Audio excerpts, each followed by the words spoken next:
Hello friends, welcome to Kannan info Tamil. நம்ம இன்னைக்கு என்ன டாபிக் பார்க்க போறோம் அப்படின்னா, சமீபத்துல இந்திய கடற்படைக்கு 4 அணுசக்தியால் இயங்கக்கூடிய நீர்மூழ்கி கப்பல் தேவை அப்படிங்கிற குரல்கள் எழ ஆரம்பிச்சிருக்கு. எதற்காக இந்திய கடற்படைக்கு 4 அணுசக்தியால் இயங்கக்கூடிய நீர்மூழ்கி கப்பல்கள் தேவை? இந்தியா எத்தனை அணுசக்தி நீர்மூழ்கி கப்பல்களை டெவலப் செஞ்சு வந்துகிட்டு இருக்காங்க? அந்த நீர்மூழ்கி கப்பல்களோட செயல்திறன் என்ன? வரும் காலத்துல இந்திய கடற்படை எத்தனை அணுசக்தி நீர்மூழ்கி கப்பல்கள் பயன்பாட்டுல இருக்கும் அப்படிங்கிறது குறித்து நம்ம டீடைலா இந்த வீடியோல பார்க்கலாம். நம்ம சேனல்ல டிஃபென்ஸ் ரிலேட்டடா தினம் ஒரு வீடியோ பப்ளிஷ் பண்ணிட்டு இருக்கோம். உங்களுக்கு டிஃபென்ஸ் ரிலேட்டடான செய்திகளை உடனுக்குடன் தெரிஞ்சுக்கிடணும்னா நம்ம சேனலை சப்ஸ்கிரைப் பண்ணி சப்போர்ட் பண்ணுங்க. நீங்க பண்ற ஒவ்வொரு சப்ஸ்கிரிப்ஷனும் எனக்கு அடுத்த வீடியோஸ் போடுறதுக்கு ஒரு மோட்டிவேஷனா இருக்கும். டெல்லியை தலைமையிடமாக கொண்டு இயங்கக்கூடிய centre for air power study அப்படிங்கிற நிறுவனத்துல அனுபவ் சங்கர் கோஸ்வாமி அப்படிங்கிற டிஃபென்ஸ் எக்ஸ்பர்ட் பணியாற்றாரு. அவர் சமீபத்துல ஒரு ரிப்போர்ட்டை பப்ளிஷ் பண்ணியிருந்தாரு. அந்த ரிப்போர்ட்ல இந்தியாவிற்கு அணுசக்தியால் இயங்கக்கூடிய 4 நீர்மூழ்கி கப்பல்கள் தேவை அப்படின்னு அவர் குறிப்பிட்டிருந்தாரு. இதற்கு அவர் என்ன காரணம் சொல்றாருன்னா, இந்தியாவை சுற்றியுள்ள எதிரி நாடுகளான சீனா மற்றும் பாகிஸ்தான் தொடர்ந்து தங்களுடைய அணு ஆயுதங்களை அதிகப்படுத்தி வர்றாங்க. அது மட்டும் இல்லாம இரு நாடுகளும் இந்தியாவுக்கு எதிராக ஒருங்கிணைந்து செயல்பட்டு வர்றாங்க. அவர்களுடைய முழு நோக்கமே தெற்காசிய பகுதியில இந்தியாவுடைய ஆளுமையை குறைக்கணும் அப்படிங்கிறது தான். வரும் காலத்துல நடக்க உள்ள யுத்தங்கள்ல சீனா மற்றும் பாகிஸ்தான் இந்த 2 நாடுகளும் இணைந்து இந்தியாவுக்கு எதிராக சண்டையிட வாய்ப்பு இருக்கு. பாகிஸ்தான் ஒரு ஜனநாயக நாடாக இருந்தாலும் இந்தியாவுடனான உறவுல பாகிஸ்தானுடைய சிவிலியன் கவர்மெண்ட் எடுக்கக்கூடிய முடிவுகள் எந்த ஒரு முன்னேற்றத்தையும் கொடுக்காது. பாகிஸ்தான் ராணுவம் எடுக்கக்கூடிய முடிவுகள் நிலையானதா இருக்கும். இன்னொரு பக்கம் சீனாவை பார்த்தீங்கன்னா கம்யூனிஸ்ட் ஆட்சி நடக்கக்கூடிய ஒரு சர்வாதிகார நாடு. இதனால வரும் காலத்துல இந்த 2 நாடுகளால் இந்தியா அணு ஆயுதங்களால் தாக்கப்பட வாய்ப்பு இருக்கு. அது மட்டும் இல்லாம இந்தியாவுடைய அணு ஆயுத கொள்கை என்ன அப்படின்னா, நாங்க முதல்ல அணு ஆயுதத்தை பயன்படுத்த மாட்டோம். எங்கள் மீது வேற ஏதாவது நாடு அணு ஆயுத தாக்குதல் நடத்தினாங்கன்னா அவர்களுக்கு பதிலடி கொடுக்கும் விதமா அணு ஆயுதத்தை பிரயோகம் செய்வோம் அப்படின்னு இந்தியா சொல்லியிருக்காங்க.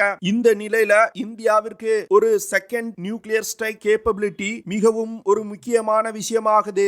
சில நண்பர்கள் கூட நினைக்கலாம், இந்தியாவிடம் அக்னி இன்டர்கான்டினென்டல் பாலிஸ்டிக் மிசைல்கள் இருக்கே, இதை பயன்படுத்தி இந்தியாவால் ஒரு அணு ஆயுத தாக்குதல் நடத்த முடியுமே அப்படின்னு. ஆனா அதுலயும் சில பிரச்சனைகள் இருக்கு. ஒரு யுத்தம் அப்படின்னு வரும் பொழுது நமது எதிரி நாடுகளால் அக்னி போன்ற லேண்ட் பேஸ் இன்டர்கான்டினென்டல் பாலிஸ்டிக் மிசைல்களை இந்தியா எந்த இடத்துல பதுக்கி வச்சிருக்காங்க அப்படின்னு கண்டுபிடித்து தாக்கி அழிக்க முடியும். இதனால இந்தியாவால் தன் மீது அணு ஆயுத தாக்குதல் நடத்திய நாட்டின் மீது திருப்பி ஒரு அணு ஆயுத தாக்குதல் நடத்த முடியாமல் போகும். இதன் காரணமாக தான் அனுபவ் சங்கர் கோஸ்வாமி இந்தியாவிற்கு 4 நியூக்ளியர் பவர்ட் பாலிஸ்டிக் மிசைல் சப்மரீன்கள் தேவை அப்படின்னு சொல்றாரு. அதாவது அணுசக்தியால் இயங்கக்கூடிய இந்த நீர்மூழ்கி கப்பல்கள்ல இருந்து சப்மரீன் லான்ச் பாலிஸ்டிக் மிசைல்களை இந்தியாவால் லான்ச் செய்ய முடியும். இந்த சப்மரீன் லான்ச் பாலிஸ்டிக் மிசைல்களை பயன்படுத்தி பே ஆஃப் பெங்கால், அரேபியன் சி மற்றும் இந்தியன் ஓஷன் இந்த 3 கடற்பகுதியில இருந்து கொண்டும் பாகிஸ்தான் மற்றும் சீனா மீது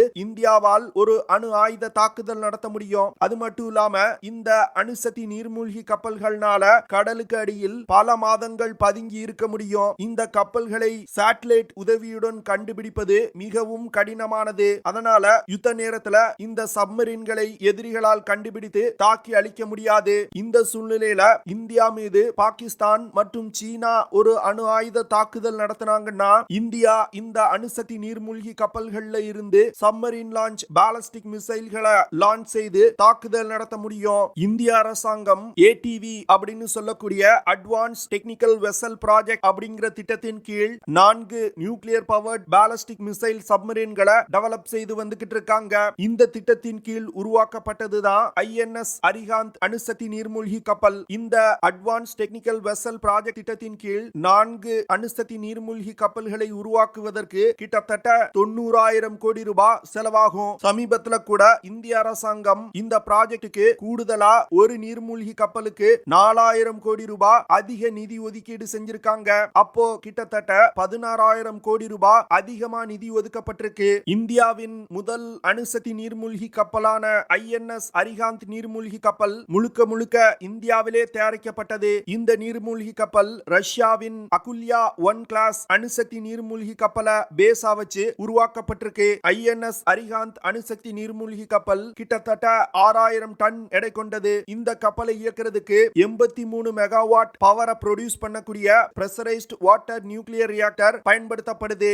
ஐஎன்எஸ் அரிகாந்த் நீர்மூழ்கி கப்பல்னால நீருக்கு அடியில் மூழ்கிய நிலையில் 44 கிலோமீட்டர் பெர் ஹார் வேகத்துல பயணிக்க முடியும். அதுவே கடலோட மேற்பரப்பில் பயணிக்கும் பொழுது 28 கிலோமீட்டர் பெர் ஹார் வேகத்துல பயணிக்க முடியும். ஐஎன்எஸ் அரிகாந்த் நீர்மூழ்கி கப்பல்ல K family of submarine launch ballistic மிசைல்கள் இணைக்கப்பட்டிருக்கு. இந்தியா இந்த கே ஃபேமிலி ஆஃப் மிசைல்ஸ்ல தற்போது K-15 மற்றும் K-4 அப்படிங்கிற 2 சப்மரின் லான்ச் பாலஸ்டிக் மிசைல வெற்றிகரமா டெவலப் செய்து அரிகாந்த் நீர்மூழ்கி கப்பல்ல இணைச்சிருக்காங்க. K-15 சப்மரின் லான்ச் பாலஸ்டிக் மிசைல்னால 750 கிலோமீட்டர் தூரத்துல உள்ள இலக்குகள் மீது அணு ஆயுத தாக்குதல் நடத்த முடியும். அதுவே K-4 சப்மரின் லான்ச் பாலஸ்டிக் மிசைல்னால 3500 கிலோமீட்டர் தூரத்துல உள்ள இலக்குகள் மீது அணு ஆயுத தாக்குதல் நடத்த முடியும். சமீபத்துல அக்டோபர் 2022ல இந்தியா ஐஎன்எஸ் அரிகாந்த் நீர்மூழ்கி கப்பல்ல இருந்து வெற்றிகரமா சப்மரின் லான்ச் பாலஸ்டிக் மிசைல்களை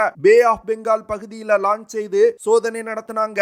இந்த சோதனையின் போது K series of submarine launch ballistic மிசைல்கள் இலக்கை மிக துல்லியமா தாக்கியிருக்கு. அரிகாந்த் நீர்மூழ்கி கப்பல்ல இணைக்கப்பட்டிருக்க K-15 மிசைல்களை பயன்படுத்தி பாகிஸ்தானுடைய சில பகுதிகள் மீது அணு ஆயுத தாக்குதல் நடத்த முடியும். அதுவே K-4 மிசைல்களை பயன்படுத்தினா பாகிஸ்தானின் எந்த ஒரு பகுதியின் மீதும் இந்தியாவால் அணு ஆயுத தாக்குதல் நடத்த முடியும். சைனாவை பொறுத்தமட்டில் இந்தியாவின் K-4 மிசைல்களை பயன்படுத்தி சீன தலைநகரத்தின் மீது கூட அணு ஆயுத தாக்குதல் நடத்த முடியும். அட்வான்ஸ் டெக்னிக்கல் வெசல் ப்ராஜெக்ட் திட்டத்தின் கீழ் இந்தியா இரண்டாவதா ஐஎன்எஸ் அரிகாட் அப்படிங்கிற ஒரு அணுசக்தி நீர்மூழ்கி கப்பலை டெவலப் செய்து வந்துகிட்டு இருக்காங்க.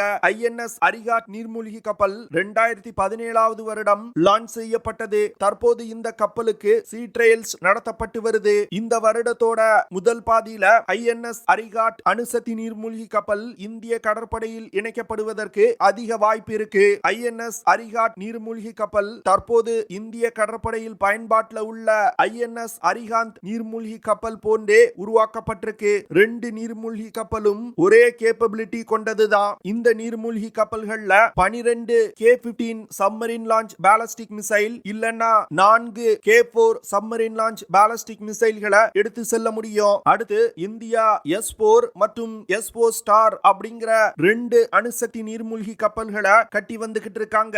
இந்த 2 நீர்மூழ்கி கப்பல்களுமே அரிகாந்த் மற்றும் அரிகாட் நீர்மூழ்கி கப்பலை விட 1000 டன் எடை கொண்டது. அதாவது 7000 டன் எடை கொண்ட அணுசக்தி நீர்மூழ்கி கப்பலா இந்த 2 கப்பல்களும் உருவாக்கப்பட்டு வருது.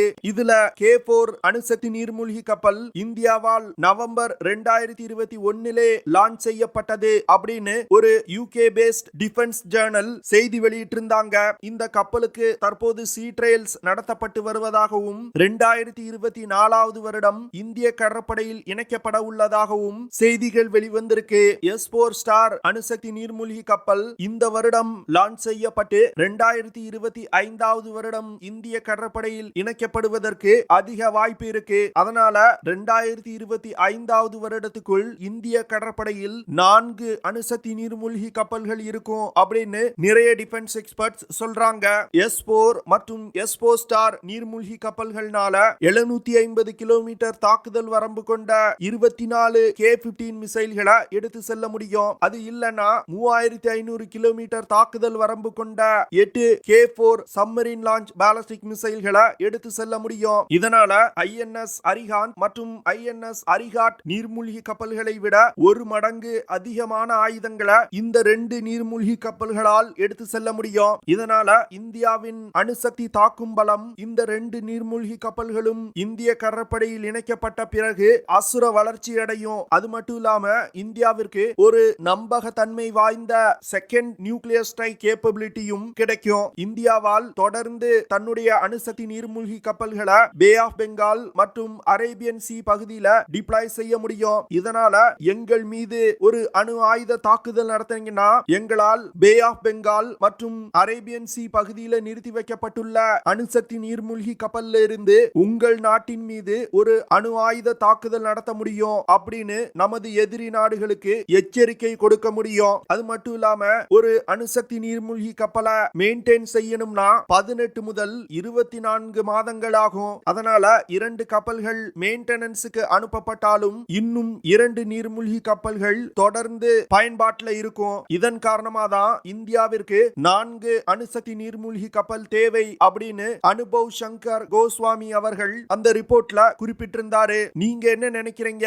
இந்தியாவிற்கு 4 அணுசக்தி நீர்மூழ்கி கப்பல்கள் தேவையா இல்ல தேவையில்லையா அப்படிங்கறத கமெண்ட் பண்ணுங்க. ஓகே ஃப்ரெண்ட்ஸ், நம்ம வீடியோவோட நிறைய பகுதிக்கு வந்துட்டோம். இதெல்லாம் தான் நான் உங்ககிட்ட ஷேர் பண்ணணும் அப்படின்னு நினைச்ச விஷயங்கள். ஐ ஹோப் நான் ஷேர் பண்ண விஷயங்கள் உங்களுக்கு பிடிச்சிருக்கும்னு நினைக்கிறேன். அப்படி பிடிச்சிருந்துச்சுன்னா ஷேர் பண்ணுங்க, லைக் பண்ணுங்க, கமெண்ட் பண்ணுங்க.